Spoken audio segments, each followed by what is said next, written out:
MZ세대를 잡으려는 치열한 마케팅 전쟁.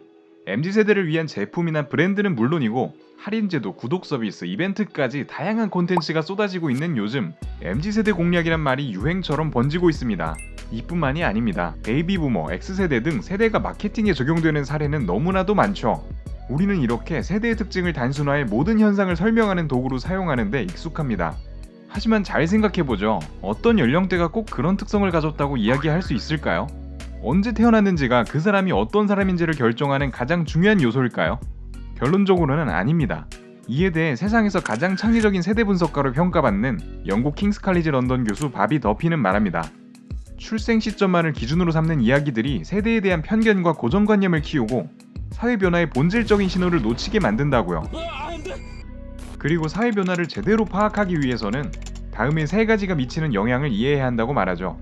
첫 번째, 시대. 두 번째, 생애 주기. 마지막으로 세 번째, 특정 경험을 공유하는 사람들의 집단인 코호트입니다. 세대 감각만으로 설명할 수 없는 예로 현재 주택 문제를 살펴볼까요? 과거에는 나이가 들면서 자연스럽게 주택을 소유하는 비율이 높아지는 양상을 보였습니다. 2000년대 중반까지 X세대가 보여주는 것처럼 그들의 주택 소유 수준은 베이비부머나 전쟁 전 세대와 비슷했죠. 하지만 이후 일어난 시대적 변화는 그들의 경로를 완전히 바꾸어 놓았습니다. 지난 몇십 년간에 걸친 주택 가격의 엄청난 상승으로 현재는 상상하기 힘들 만큼 많은 돈이 집에 들어가 있습니다. 몇몇 국가에서는 1970년부터 2019년 사이 인플레를 감안하고도 집값이 3배가 되었죠. 이는 주택 가격 상승이 많은 사람들이 감당할 수 있는 범위를 훨씬 넘어섰다는 걸 뜻합니다. 거기에 소득 정체 상황, 대출 규제 강화도 한몫을 해 젊은 세대들이 점점 주택 소유를 고려하지 않는 것이 당연하게 되었죠. 많은 국가에서 많은 사람들이 내 집 마련의 꿈을 가지고 있습니다. 하지만 현실에서는 어린 시절부터 사용하던 침실조차 벗어나지 못하는 젊은이들이 늘고 있죠. 미국, 영국, 독일 모두 X세대에 비해 밀레니얼 세대에서 부모님과 사는 젊은 성인의 비율이 증가했습니다. 부모 집에 얹혀 사는 캥거루족을 향한 언론의 보도를 보면 문제의 원인은 젊은이들의 독립심 부족에 있는 것만 같습니다. 그러나 이는 전적으로 최근 수십 년에 걸쳐 부동산 소유에 대한 재정적 장벽이 높아진 데 원인이 있습니다. 즉 변화한 환경의 영향이지 세대의 타고난 특성 때문이 아닙니다. 금융위기와 그 여파로 주택과 관련된 생애 주기에 큰 변화가 일어났다고 볼 수 있죠.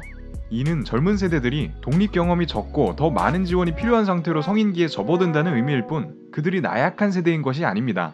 균형 잡힌 세대 감각을 가지고 상황을 이해한다면 세대 차이에 대한 고정관념에서 벗어나 현재 직면하고 있는 문제에 대한 본질을 파악할 수 있습니다. 그렇게 되면 주택 문제에 대해서도 더 이상 젊은이들을 탓하지 않을 수 있게 됩니다. 대신 공공지원주택의 공급 확대와 민간임대의 규제 등 실질적인 해결책을 도출해낼 수 있게 되는 것이죠. 세대적 관점은 강력합니다.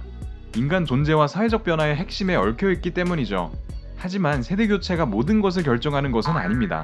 현실의 사회는 코호트, 생애주기, 시대적 사건의 상호작용을 통해 변화하기 때문입니다. 이들 영향 각각이 큰 힘을 가지고 있고 어떤 것도 다른 것보다 중요하다고 할 수 없습니다.